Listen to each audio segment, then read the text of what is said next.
तो चलिए आज सोनू और मोनू के साथ मिलकर हरियाणा के 2026-27 बजट की हर बड़ी बात को एकदम आसान भाषा में समझते हैं। देखते हैं कि इस बार के बजट में क्या क्या खास है। तो देखो, कहानी शुरू होती है रोहतक के मानसरोवर पार्क से। वहां मोनू सोनू से कहता है, सोनू भाई, मुख्यमंत्री जी ने जो बजट पेश किया है ना, उसका पूरा कच्चा चिट्ठा सुना दे, मतलब एक भी चीज छूटनी नहीं चाहिए। सोनू ने जवाब दिया, अरे बिल्कुल मोनू, पर एक बात समझ, ये बजट सिर्फ एक साल का हिसाब किताब नहीं है, ये तो उस बड़े सपने का हिस्सा है, हरियाणा विजन डॉक्यूमेंट 2047, जो हरियाणा को 2047 तक $1 ट्रिलियन की इकोनॉमी बनाएगा। सोनू बोला, चल अब सबसे जरूरी नंबर से शुरू करते हैं। इस बार का जो टोटल बजट है वो है 2,23,658.17 करोड़ रुपए। ये आंकड़ा याद रखना। सोनू ने आगे समझाया, अब इन आंकड़ों का मतलब भी समझ ले।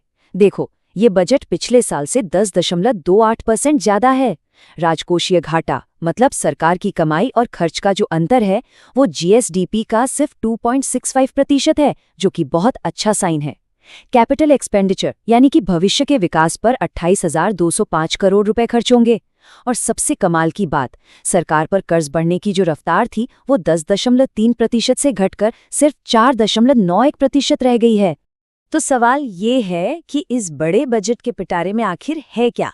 हम एक एक करके सब देखेंगे। खाकी और सुरक्षा, फिर किसान और गांव, हेल्थ, एजुकेशन, इंडस्ट्री और आखिर में पर्यावरण, खेल और ऊर्जा। तो शुरुआत करते हैं पहले हिस्से से, खाकी, सुरक्षा और अग्निवीर। देखते हैं कि कानून व्यवस्था को और पक्का करने के लिए क्या-क्या बड़े ऐलान हुए हैं। देखो, हरियाणा पुलिस में अब अग्निवीरों को 20% का आरक्षण मिलेगा और 1300 स्पेशल पदों पर भर्ती भी होगी। महिलाओं की सुरक्षा के लिए लोहारू, बरवाला, नरवाना समेत 7 जगहों पर नए महिला पुलिस स्टेशन खुलेंगे। साइबर क्राइम से निपटने के लिए सोनीपत, गोहाना और बहादुरगढ़ में 3 नए साइबर थाने बनाए जाएंगे। गुरुग्राम और पंचकुला में एंटी टेररिस्ट स्क्वाड स्टेशन भी बनेंगे। इसके अलावा फतेहाबाद, चरखी दादरी और पंचकुला में नई जेलें बनेंगी और 150 नई इमरजेंसी रिस्पांस गाड़ियां भी आ रही हैं। चलो, अब बात करते हैं हमारे अन्नदाता और गांव की खुशहाली की। देखते हैं कि खेतीबाड़ी और ग्रामीण विकास के लिए क्या खास है इस बार। किसानों के लिए एक बहुत बड़ा ऐलान हुआ है। हरियाणा एग्री डिस्कॉम नाम की एक एकदम नई बिजली कंपनी बनाई जाएगी, जिसका पूरा फोकस सिर्फ और सिर्फ किसानों की ज़रूरतों पर होगा। किसानों को बढ़ावा देने के लिए भी कई कदम हैं। धान की जगह दूसरी फसल उगाने पर 2,000 रुपये प्रति एकड़ का बोनस मिलेगा। नेचुरल फार्मिंग करने पर 10,000 रुपये प्रति एकड़ का अनुदान है और देसी कपास उगाने पर 4,000 रुपये प्रति एकड़ की मदद मिलेगी। सिंचाई के लिए 70 नहरों को ठीक किया जाएगा। साथ ही दूध की बिक्री के लिए 2,000 नए वीटा बूथ खुलेंगे और पराली की दिक्कत को खत्म करने के लिए 13 नए बायोमास पावर प्लांट भी लगाए जाएंगे। ठीक है, अब जरा प्रदेश की सेहत की बात कर लेते हैं। इस बार हेल्थ और सोशल वेलफेयर के बजट में एक बहुत बड़ी छलांग लगाई गई है।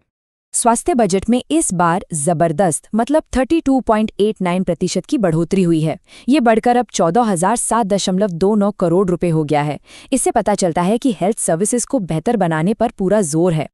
और कुछ बड़े ऐलान तो डेडलाइन के साथ आए हैं। सबसे पहले 14 से 15 साल की 3 लाख बेटियों को मुफ्त एचपीवी वैक्सीन दी जाएगी। जून 2026 तक हर जिले में सीटी, एमआरआई और डिजिटल एक्सरे की सुविधा होगी। और 25 सितंबर 2026 से लाडो लक्ष्मी योजना की इनकम लिमिट बढ़ाकर 1,80,000 रुपए कर दी जाएगी। अब आते हैं हमारे भविष्य की नींव पर, यानी एजुकेशन, स्किल्स और हमारे स्कूलों पर होने वाले निवेश पर। जो स्टूडेंट्स कॉम्पिटिटिव एग्जाम्स की तैयारी कर रहे हैं, उनके लिए एक बहुत अच्छी खबर है। जो मशहूर सुपर 100 प्रोग्राम है, उसमें अब सीटें 400 से बढ़ाकर 500 कर दी गई हैं। मतलब अब और भी होनहार बच्चों को इसका फायदा मिलेगा। और भी बहुत कुछ नया है। 250 स्कूलों को CM excellence and early English school के तौर पर डेवलप किया जाएगा। रोहतक में एक ऑटोनॉमस एआई और डिजिटल कॉलेज खुलने वाला है।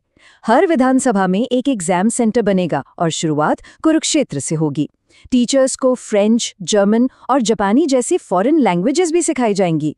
और जो युवा अप्रेंटिसशिप कर रहे हैं, उन्हें सरकार की तरफ से हर महीने 1,500 रुपए की एक्स्ट्रा मदद मिलेगी। अच्छा, अब बात करते हैं इंडस्ट्री, मेट्रो और इंफ्रास्ट्रक्चर की, जो प्रदेश की ग्रोथ का पहिया घुमाएंगे। देखो, मजदूरों के लिए एक बड़ी राहत है। अनस्किल्ड वर्कर्स की मिनिमम मजदूरी बढ़ाकर अब 15,200 रुपये महीना कर दी गई है। स्थानीय युवाओं को नौकरी देने पर कंपनियों को जो सब्सिडी मिलती थी, वो भी अब डबल से ज्यादा, मतलब 1 लाख रुपए प्रति कर्मचारी हो गई है। और हाँ, छात्राओं के लिए बसों की संख्या भी 273 से बढ़ाकर 500 की जाएगी। अब कुछ बहुत बड़े इंफ्रास्ट्रक्चर प्रोजेक्ट्स पर नजर डालते हैं। राई यानी सोनीपत में देश का सबसे बड़ा होलसेल मार्केट बनेगा।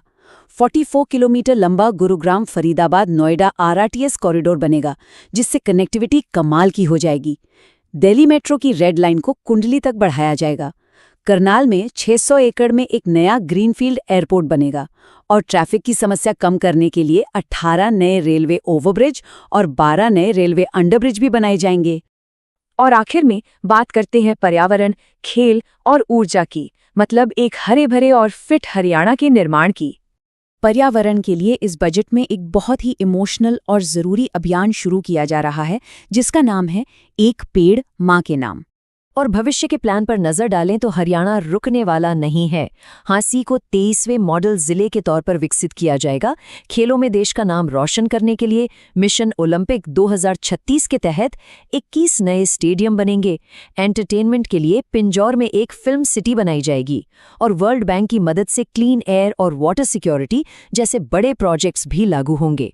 पूरी बात सुनकर मोनू एकदम इम्प्रेस हो गया और बोला, भाई सोनू, तूने तो सच में एक भी शब्द नहीं छोड़ा। ये सारी जानकारी तो एग्जाम में धुआं उठा देगी। सोनू ने जवाब दिया, बिल्कुल मोनू, इसे घोट कर पी जा, सिलेक्शन पक्का है। तो ये था हरियाणा बजट 2036-27 का पूरा कच्चा चिट्ठा। इसमें घोषणाएं तो बहुत हैं, पर अगर एक आंकड़ा याद रखना हो तो वो है कुल बजट 2,23,658.17 करोड़ रुपए। यही वो नंबर है जो आने वाले समय में प्रदेश की आर्थिक दिशा तय करेगा।